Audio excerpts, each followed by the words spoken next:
સુરત શહેરમાં ચાલતા હોટેલો ગેસ્ટ હાઉસમાં 1 થી 2 કલાકના ભાડા પ્રથા પર તાત્કાલિક પ્રતિબંધ મૂકવા મામલે પાટીદાર અગ્રણી વિજય માંગુકિયા કલેક્ટર અને સુરત પોલીસ કમિશનરને લેખિત રજૂઆત કરી છે। શહેરમાં હોટલો અને ગેસ્ટ હાઉસોમાં ચાલતી ગેરકાયદેસર હોટલોમાં 1 કે 2 કલાક માટે ભાડે આપવાની પ્રથા પર તાત્કાલિક પ્રતિબંધ મૂકવાની માંગને લઈને પાટીદાર સમાજના અગ્રણી વિજય માંગુકિયાએ જિલ્લા કલેક્ટર અને સુરત પોલીસ કમિશનરને પત્ર લખ્યો છે। તાજેતરમાં સુરત પોલીસ કમિશનર શ્રી નુકમસિંહ ગેહલોતને મળીને માંગુકિયાએ આ બાબતે મૌખિક રજૂઆત કરી હતી, જ્યારે કલેક્ટરને લેખિત રજૂઆત કરવામાં આવી છે। વધુમાં માંગુકિયાએ કહ્યું કે શહેરમાં કેટલાક હોટલો અને ગેસ્ટ હાઉસમાં થોડા કલાકો માટે રૂમ ભાડે આપવાની પ્રથા સામાજિક અને નૈતિક દ્રષ્ટિએ ખૂબ જ ખરાબ અસરો થાય છે। તેમણે આ પ્રથા પર તુરંત પ્રતિબંધ લગાવવાની માંગ કરી છે।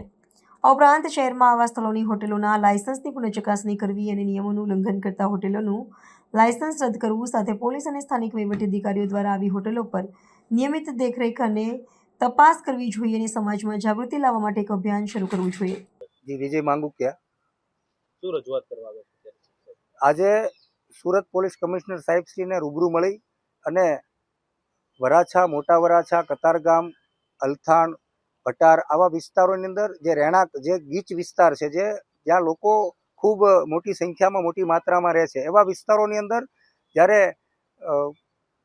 હોટલો જે ગેસ્ટ હાઉસો ચાલી રહ્યા છે અને બિનઅધિકૃત રીતે કોઈ પણ પ્રકારની પરવાનગી નથી એવા ગેસ્ટ હાઉસો ચાલી રહ્યા છે, તેની અંદર 1 કલાક અને 2 કલાક માટે ભાડે આપવાનું જે યુવાન યુવતીઓને જે ભાડે આપવાનું જે કાંડ થઈ રહ્યા છે, એની અંદર અનૈતિક પ્રવૃત્તિ થઈ રહી છે। ત્યારે ચોક્કસ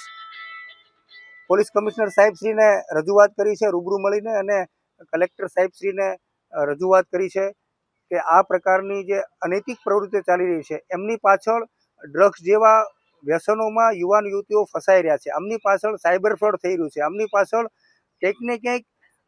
હની ટ્રેપને અને જેવા મોટી ઘટનાઓમાં યુવાન યુવતીઓને ફસાવી રહ્યા છે। ત્યારે ચોક્કસ ભાગેડું જે લગ્નમાં માતા પિતાની સહીનો જે મુદ્દો છે એમાં આમાં ક્યાંક ને ક્યાંક એ પણ કસૂરવાર છે કે 16 વર્ષ 17 વર્ષની દીકરીઓને 17, 18 વર્ષની થાય ત્યાં સુધીમાં આ લોકો લુખ્ખાઓ, અસામાજિક તત્વો ફસાવી અને ફોસલાવી અને આ પ્રકારની અનૈતિક પ્રવૃત્તિઓ સાથે જોડતા હોય છે। ત્યારે સદંતરપણે સડનલી આ નવરાત્રિ ચાલી રહી હોય, હમણાં ગણપતિ ઉત્સવ ગયો, ત્યારે અત્યારે ચોક્કસ અમારી પાસે કેટલાક પુરાવાઓ છે કે એમની અંદર અત્યારે ભરચક ચાલુ હોય અને ફૂલ હાઉસફુલ હોય, તમે અત્યારે કોઈ રૂમ માગો તો અત્યારે નવરાત્રિના ટાઈમમાં કોઈને તમને રૂમ નહીં મળે। એવી પરિસ્થિતિમાં કમિશનર સાહેબશ્રીને રૂબરૂ મુલાકાત કરી, રૂબરૂ રજૂઆત કરી છે કે સાહેબ આ પ્રકારની અનૈતિક અને અનિષ્ટ પ્રવૃત્તિઓ સડનલી સુરત શહેરની અંદર બંધ થાય અને લોકોને આમાંથી મુક્તિ મળે।